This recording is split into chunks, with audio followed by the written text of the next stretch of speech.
Director ಮೇಲೆ ಒತ್ತಡ ಹಾಕಿ tour ಕರ್ಕೊಂಡು ಹೋಗೋಕ್ಕೆಲ್ಲ ಪ್ಲ್ಯಾನ್ ಮಾಡ್ತಾರೆ. ಇದೆಲ್ಲ ಮಟ್ಟ ನೋಡಿ ಮನ್ಮೂಲ್ನಲ್ಲಿ ನೀವು ಎಲ್ಲ ಇದ್ದಂಗೆ ನಿಮ್ಮ ಕಣ್ಣು ಮುಂದೆ ನಡೆದಿರೋದು. DC ಬ್ಯಾಂಕಲ್ಲಿ 9 ಜನ ನಾವು ಗೆದ್ದೋ. ನಮ್ಮ ಸರ್ಕಾರ ಇರಲಿಲ್ಲ, ಯಡಿಯೂರಪ್ಪನವ್ರು ಮುಖ್ಯಮಂತ್ರಿ ಇದ್ದರು.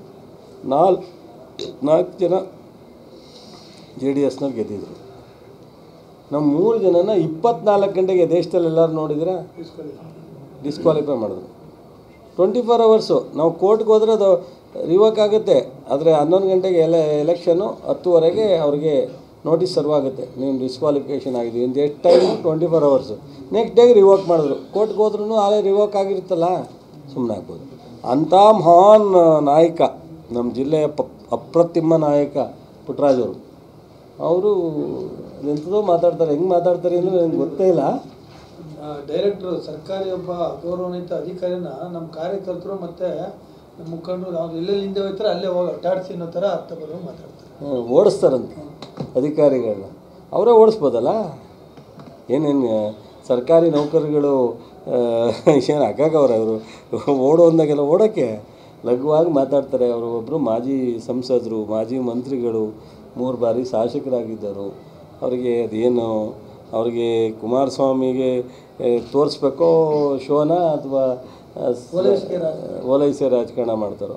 ಸೊ ಈ ಚುನಾವಣೆ ನಡೀತಾ ಇದೆ, ಎಲ್ಲರೂ ಹೊರಗಡೆಗೆ ಕರ್ಕೊಂಡು ಹೋಗ್ಬೇಕು ಅನ್ನೋ ಪ್ರಯತ್ನ ಮಾಡ್ತಿದ್ದಾರೆ. ನಾನು ಪೊಲೀಸ್ನವ್ರಿಗೆ ಹೇಳ್ತೀನಿ, ಮತದಾರರು ಅವ್ರವ್ರ ಊರಲ್ಲಿ ಎತ್ಕೊಂಡು ಹಾಕಬೇಕು. ಈ ಥರದ್ದೇನೋ ಚಟುವಟಿಕೆ ಕಂಡ್ರೆ ಕೇಸ್ ಹಾಕ್ಲಿಕ್ಕೆ ಹೇಳ್ತೀನಿ.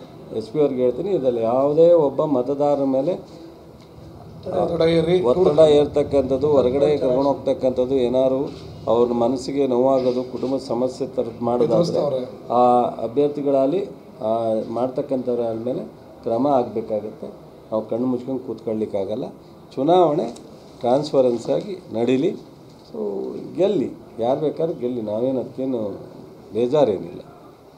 ಮನ್ಮೂಲು, ಕೋಆಪ್ರೇಟಿವು, DC ಬ್ಯಾಂಕು ಎಲ್ಲ ಈ ವರ್ಷ ಚುನಾವಣೆ ಇದೆ. ಮುಂದೆ ಏಪ್ರಿಲ್ ಮೇಗೆ ಲೋಕಲ್ ಬಾಡಿನೂ ಬರುತ್ತೆ, ಜಿಲ್ಲಾ ಪಂಚಾಯತಿ, ತಾಲೂಕ್ ಪಂಚಾಯತಿ ಬರುತ್ತೆ ಎಲ್ಲವೂ.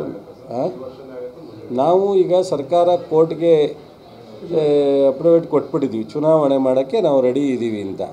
ಕೋರ್ಟಲ್ಲಿ ಚುನಾವಣಾ ಆಯೋಗಕ್ಕೆ ಒಂದು ಡೈರೆಕ್ಷನ್ ಹೋಗಬೇಕಾಗಿದೆ. ಕೋರ್ಟ್ ಕೇಸ್ ಇದ್ದಿದ್ದರಿಂದ, ಕೇಸ್ ಇಲ್ಲದೆ ಇದ್ದರೆ ಚುನಾವಣಾ ಆಯೋಗನೇ ತೀರ್ಮಾನ ತೊಗೊಂಡೋಗ್ತಿತ್ತು. ಹಲವಾರು ಪಬ್ಲಿಕ್ ಲಿಟಿಗೇಷನ್ನು, ಸರ್ಕಾರದ ಅಬ್ಸರ್ವೇಷನ್ನು ಇವೆಲ್ಲ ಇತ್ತು.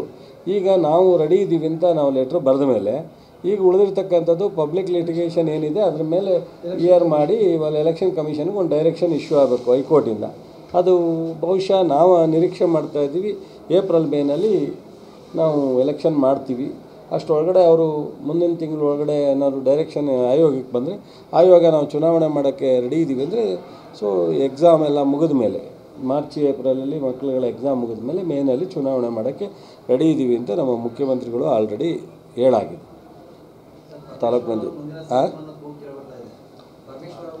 ಅವೆಲ್ಲ ಏನು BJP ಕೆಟ್ಟೈತೇನ್ರಿ? ನಮ್ಮದು ಯಾರು ಕೂಗು, DCM, CM, ಪರಮೇಶು, ನಾನು ಯಾರ್ದು ಇಲ್ಲ, ಎಲ್ಲ ಹೈಕಮಾಂಡ್ ಡಿಸಿಷನ್. ನಮ್ಮ ಪಕ್ಷದ ನಮ್ಮ ರಾಜ್ಯದವರೇ ಮಲ್ಲಿಕಾರ್ಜುನ ಖರ್ಗೆ ಅವರು ಅಧ್ಯಕ್ಷರಾಗಿದ್ದಾರೆ, ರಾಹುಲ್ ಗಾಂಧಿ ಇದ್ದಾರೆ, ವೇಣುಗೋಪಾಲ್ ಇದ್ದಾರೆ, ಸುರ್ಜೇವಾಲ ಇದ್ದಾರೆ. ಅದು ಅಧ್ಯಕ್ಷರು ಬದಲಾವಣೆನೋ ಮುಖ್ಯಮಂತ್ರಿ ಬದಲಾವಣೆನೋ ಎಲ್ಲ ಅವರೇ ತೀರ್ಮಾನ ಮಾಡ್ತಾರೆ. ನಮಗೇನು ಕೆಲಸ ಕೊಟ್ಟಿಲ್ಲ. ಮೊನ್ನೆ ಮುಖ್ಯಮಂತ್ರಿಯವರು ಸಹ ನಮ್ಮ ITF ಮೇಳದಲ್ಲಿ ಬಂದಾಗ ನೇರವಾಗಿ ಹೇಳಿದ್ದಾರೆ, ಹೈಕಮಾಂಡ್ ತೀರ್ಮಾನ ಅಂತ ಪ್ರಶ್ನೆನೇ ಇಲ್ಲ. ಹೈಕಮಾಂಡ್